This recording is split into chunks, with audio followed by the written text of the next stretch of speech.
Immigration has become a big issue in the 2016 presidential campaign. There are stark contrasts between the policies of Democratic nominee Hillary Clinton and Republican nominee Donald Trump.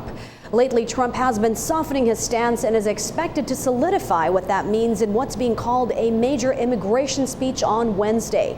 VOA's Carolyn Presutti looks at how politics and policy drive each other. Immigration, an issue the Republican presidential nominee addresses head on. We're going to build a great wall on the border. From the day Donald Trump announced his candidacy, he proposed building a wall between Mexico and the U.S.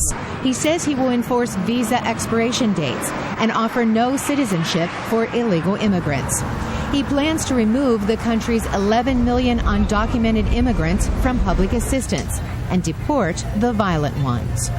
On day one, I'm going to begin swiftly removing criminal, illegal immigrants from this country. Hillary Clinton also would deport violent criminals.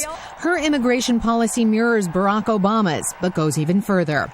She says during her first 100 days in office, she would offer undocumented immigrants a path to citizenship. I believe that when we have millions of hardworking immigrants contributing to our economy, it would be self-defeating and inhumane to try to kick them out.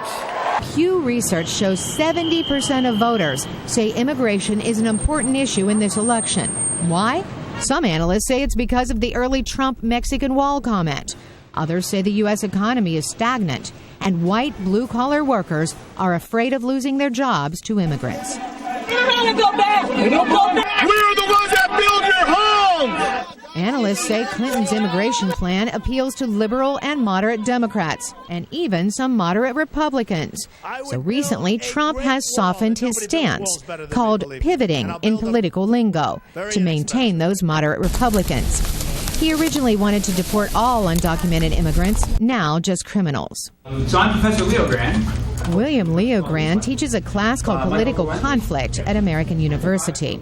He says the pivot is risky. Now he looks more like an ordinary politician, trimming his policy position for political gain rather than being the straight-shooting, I'm going to tell it like it is, populist that won him the nomination in the first place. Leo Grand says the Trump campaign needs to get the wording right to appeal to Hispanic voters, too, because less than 30% of the Latino vote went to the Republican presidential nominee in 2012.